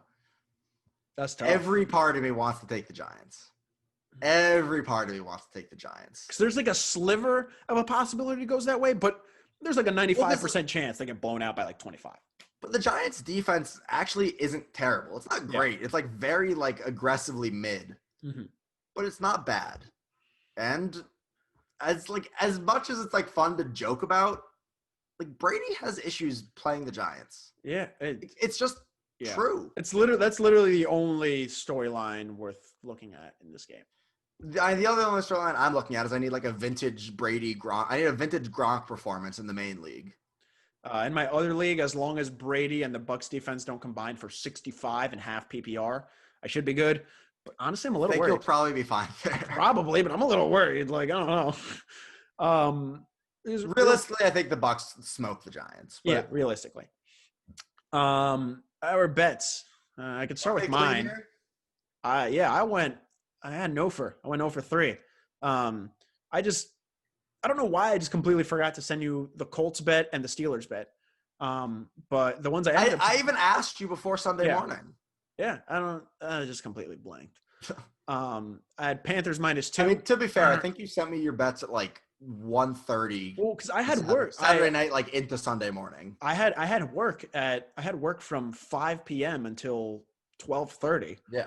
On Saturday, so I was a little tired. It wasn't really. It's kind of faded off of the. No, just from tired. Panthers -2, Packers -6.5. Obviously, it didn't work out. And Bills -3.5, just barely missed.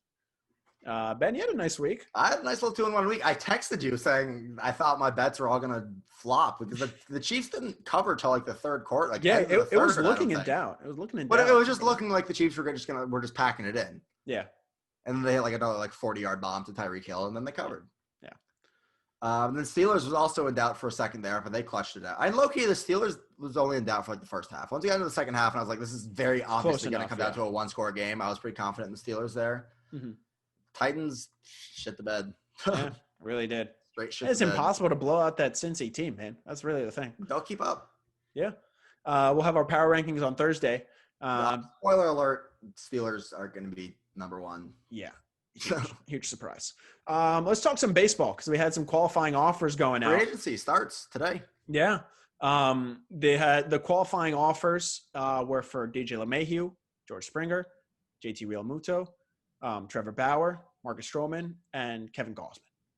All of those will be rejected because that's the way it works. They're all going to get rejected. Every year there's one guy who people are like, oh, he might take the qualifying offer, and then everyone rejects the qualifying offer. If there's anyone, I would think it's Stroman just because Okay, Matias, we see this every offseason. I know. One guy who's like, I'm saying if there's someone, he might take the qualifying offer, and no one ever takes the qualifying offer. Okay, but gun to your head, there has to be someone that takes it. Is it not Stroman? Pull the trigger. Yeah, like no one's taking the qualifying offer. It's a pretty weak starting pitching free agency, which makes it's literally just because there's such a huge gap between Bauer and then to Stroman. Yeah, Stroman is probably not a number one pitcher. What do you mean probably? He's not a number one pitcher. A number one. And then there's like it's a ceiling to be a number one. A ceiling, like a bottom 5 rotation in the league. I don't know, bottom 5, bottom 15. And what are you like? What? He was solid for the Blue Jays a couple of years ago. A couple of years ago. 2 years. I mean, 2 years ago at this point. Yeah, 2 full seasons ago. He didn't play. I mean, he didn't play last season because he had COVID. He was on the COVID list. I'll tell Steve Cohen you want the Mets to max out Marcus. No, just tell Steve Cohen to get us DJ LeMahieu. What do you do? I will cry. What would you do if he flips? Because you weren't that hurt about Dylan Betances. You were a little sad, and it was weird. Betances hadn't been good, and like he just completely blew out his arm. Like, but you liked him. You were a little sad, and it was weird. He's a Brooklyn. Yeah. He's from Brooklyn. Like, hey, I'm from Brooklyn. I'm walking here. You know. I've played baseball on the same high school field that Dylan Betances played on. Grant Street campus, baby. Go Wolves! It's just in. Ben played with Dylan Betances. Ben struck out. I struck out Dylan. I actually hit a bomb off Dylan Betances. You went like at least 457. Like, yeah. So Grant Street's field's like it's like a football field, and like the far side is like into right field. I took Dylan Betances oppo like 500 feet to right field. Yeah, damn, it's pretty cool. He's definitely not like 8 years older than me or anything. Look, the most bizarre thing that I have to like mentally prepare myself for in free agency is the Yankees and the Mets are competing for free agents, and that has never once happened in my life. Big Papa Cohen. Oh, look who's in the chat. There's Nolan. There's the man. Big Papa Cohen. Back. Start dishing out those money bags. The thing I've been saying to Nick Arpino recently, you still have to like clean the Mets off of you guys before you can consider yourselves like a well-run organization, because you're still the Mets. Yeah. You know what other New York sports owner for an orange and blue team is worth a shit bucket of money? There's a difference there. Cap is a little bit of a difference. I'm not talking about cap. I'm talking about just worth a ton of money. Yeah. Talking about James Dolan, owner of the New York. That was my guess. Like, you're still the Mets. You still have to get the Mets like off of you before you can be happy. Mm-hmm. And it's the Mets. They're going to be throwing some money at 2 out of 3 guys of those big qualifying offers we gave. Gun to your head. Who are the Mets signing? Give me 2. I think Real Muto is probably top of that list, even though he did say he was like, I don't really want to play in New York, but he's the best catcher in baseball. They throw money bags at him. He's like, yeah, actually, I changed my mind. That's probably just a tactic by his agent to get some more money. I think it's probably – because I would think Bauer, because they really need help in the rotation, but I would think Bauer tries to go to the Dodgers or the Yankees. Bauer strikes me as a guy that is not going to be able to pitch in New York. I think I've said this on the show before. But in a big city, just not New York? I think New York especially. Like in LA? I think LA poses similar issues, but the New York media is a whole different beast. Whole different beast. And there's a long list of guys who have come to mostly the Yankees, because no one wants to play for the Mets, but also the Mets, and just can't handle the pressure of pitching in New York. Yeah. Like, it's Sonny Gray, like, fantastic in Cincinnati. Fantastic in Cincinnati, but just awful on the Yankees. Trevor Bauer is such like an argumentative guy, and he loves stirring the pot. And part of me, like, there's a part of me that thinks like maybe he'll thrive in that type of situation. But like, wait till he gives up. Wait till he has his first like stinker, and there are articles written about him. You know, because he's gonna get a bag. Whoever, like, if the Yankees or Mets sign him, he's getting a bag, 150, 200 mil. Like, as soon that first like Trevor Bauer not worth it article comes out, he's going to be just fuming. Well, that's the thing. It's so interesting because it's either like his like style, you know, on social media and stuff, which I love. It's great. You know, and the MLB needs players like that have their own personality. Yeah. Which way does it go though? Does it like feed right back into it and he's kind of just like, I don't really care? Or is it just like just immediately clashes, you know? Like, I don't know which way that's he's pitching like the Cy Young candidate that he was this year, that smooths over a lot of issues. But still, it's pitching in New York is a high pressure environment, and Trevor Bauer scares me in that situation. Yeah. Well, what about you? Where do you see some of these guys going? I think the Yankees are giving DJ LeMahieu a check and a pen, and he's staying with the Yankees. I don't really see a situation where LeMahieu. I mean, Cashman said the Yankees lost almost more than any other team in baseball this season. Mm-hmm. Financially, he just strikes me as a guy that will stay with the Yankees. Though they will throw themselves into economic despair just to keep him. He's the most important Yankee out there. They're giving him whatever he wants. Mm-hmm. I would love to see the Yankees re-sign Tanaka. Mm-hmm. Not anywhere near what his last contract. And the only thing that scares me of someone I wouldn't overpay for Tanaka. I'd gladly overpay for LeMahieu. Not overpaying for Tanaka. As much as I love him and as much as I think he's kind of slept on, honestly, in today's league. Is he a 1? No. Is he a 2? Not really. You'd rather him not be. You'd rather him not be a 2. Is he a perfectly capable number 3 starter who's just consistent as all hell? Yes. You have him as your 3, you're probably in good shape. You're very happy to have Masahiro Tanaka as your 3 starter. Yeah. 3-year deal, $20 million a year, $15 to $20 million a year. I'm very happy with that type of deal. Yeah. Some other guys, stability. Yeah. Some other guys that are big names that got the qualifying offer, or no, that are free agents. Marcell Ozuna didn't qualify. Yeah, he didn't get the qualifying offer because he had gotten it from the Cardinals last year. Yep. I think. Tanaka, Jake Odorizzi. I'm literally just reading down a list. Yeah. Liam Hendricks, Michael Brantley, Jackie Bradley Jr., Justin Turner. Turner on there. I'm very curious to see where he goes. I mean, the Dodgers have so much depth. Honestly, I'll make we'll do our free agency predictions later. Yeah. Sure. Hey man, there's a team in New York that really needs a third baseman too. So I could see someone overpaying for Justin Turner and the Dodgers just being like, we've got so much depth. We're good. You don't need to keep him. Corey Seager can play third, can he? Yeah, probably. Everyone can play third on that team. Exactly. Marcus Semien, Nelson Cruz, who he's probably going to go back to Minnesota. Jock Peterson, Jackie Bradley Jr. I think I already said. There's some big names on there. Yeah. It's just going to be a matter of how did COVID really affect these owners, and are we going to have another dispute, or what is the dispute going to look like money wise? Well, I just think, everything I've read so far has been expect a shockingly slow MLB offseason. Yeah. Guys it's going to take a long time for these guys to sign, especially because none of these guys are surefire. There's no Garrett Cole. Mm-hmm. There's not that one crown jewel that is going to sign the big money deal. None of these guys are locks for any type of major contract. None of them are even locks as guys you 100% want on your team. Mm-hmm. DJ, obviously these top guys you listed, LeMahieu, George Springer, JT Realmuto.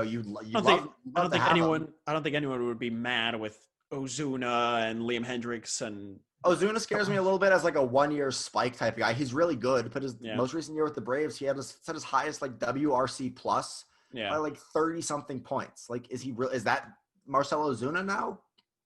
Probably not. But is that a thing about a team overpaying for potentially a one-hit wonder? And not even that Ozuna's a one-hit wonder, just that he had his best season of his career. Are you going to pay him for the best season of his career, or are you going to pay for realistically what you expect for him the next 4 seasons? Yeah.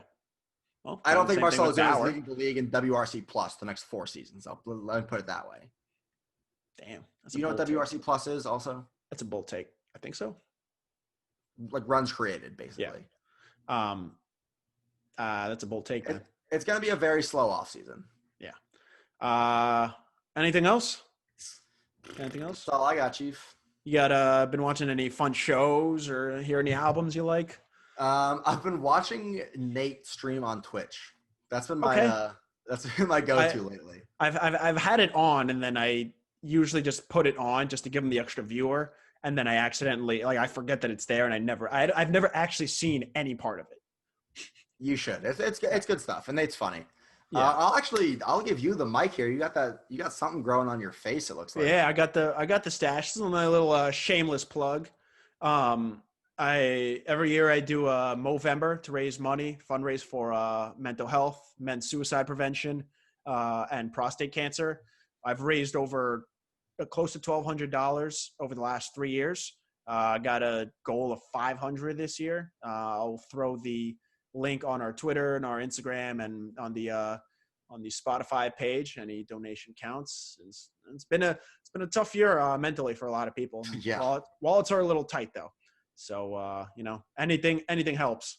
Something I've been watching, The Boys. Fantastic. Oh, I did get into that actually. I've been meaning to. That show is diabolical as hell. Diabolical. And I'll say that because that's a word they just constantly repeat Nice. on it. Fantastic. Excuse me, not you, Spotify. What are you doing? Spotify just opened out of nowhere. Cool. Rad. We're gonna have a lot to get to in the next couple of weeks. NBA draft in a couple of weeks. Baseball is gonna start. When you texted me this morning, you're like, "Oh, NBA draft 2 weeks away." I kind of skimmed through it. I was going over my text in the morning. I was like, "Wait, yeah, it is 2 weeks November away. 18th. Yeah. It's still no decision on when they're going to start the season, which is a little rough. But look, I got some watching for you. Did you see the Ringer Denny Avdiha scouting report? I saw it this morning. Interesting stuff. I like them. My Spurs just worked them out over the weekend. A little high for their selection. Probably. But Kevin O'Connor has said there are a lot of teams like the Hawks, for example, picking at 6. They really could do anything. They want to trade that away. They want to get like a scorer, a veteran presence. The Hawks have Hawks have such a good young core in place. Yeah, you need a Trey, score. John Collins, Kevin Herter. You need a veteran. I'm still a couple years away from really making noise. Like a DeMar DeRozan, need a scorer. DeRozan was good. That makes zero sense. I don't know. I mean, Trey Young can play off the ball. You have a lot of 3-point shooters. Whoa. Like a catch and shoot. You don't want Trey Young off the ball. No, you don't want him off the ball. But if you want, DeRozan is an improved playmaker. You can spread out the floor with the Hawks. It's not the worst trade. For the sake of Trey Young's development, I don't think you sign anyone that's taking away significant ball handling time from Trey Young. They want a veteran scorer. I think if anything, you look for I actually was just reading a thing about the Blazers potentially trading CJ McCollum. Mm-hmm. That would be an interesting piece. A guy who doesn't need lead ball handling time, but is a decent enough ball handler. I don't even want to think about how many points a game. The Hawks aren't worried about if they're starting a backcourt of Trey Young, Kevin Herter, they're looking to put up 130 a night, hoping score 129. Yeah, that is a brutal defensive. But Trey Young looks like the truth. Yeah, we'll wait to see what his development looks like too, because nice numbers, but they got to start winning eventually, right? They got to start. That's what we're saying. That's presumably why they're trying to get out of the 6th pick. The Hawks need to start moving towards established contributors as opposed to prospects. They have enough young pieces at this point. Yeah, exactly. But we'll have a whole NBA show. I think we're good to wrap here. Yeah, I know. Just the last point on the draft. I don't know who the Knicks are going to take. No one really does. Whoever it does, it'll be the wrong pick. They're going to bust out because it's the Knicks. Hey. We declined Bobby Portis' option. Oh, sorry to hear that. Yeah, me too. Honestly, I like Bobby Portis. Oh, Kira Lewis, you guys can take him. There are nice point guards you can take. I don't want LaMelo. Oh yeah, I don't think you should want LaMelo. No, I also don't think he'll be. I think he's going top 3 either way. Yeah, we'll talk about what the Timberwolves. We'll get into it. He's Ben Carlton. I'm Matias Wallman. You can hear us every Monday and Thursday on our IG Live at Second Floor Sports. You can listen to us after on Spotify, Anchor, Apple Podcasts, Google Podcasts. Watch us on YouTube, and of course, listen to us on Breaker, our favorite podcast distributor. I don't think the CEO of Breaker watches this sometimes. It's holy shit, they love us. Get sponsored by Breaker. That'd be pretty tight. We're gonna sign an exclusive streaming deal with Breaker. Just wait. I don't think that'd be very good for us. I'd never heard of. Yeah, true, but I'd never heard of Breaker before this. Yeah, me neither. So maybe we'll make Breaker popular. We will make Breaker popular. Yeah, we will. All right. Well, until then, believe. Come on, have a little faith in the show. Until that point, thanks everyone for tuning in, and we will see you on Thursday.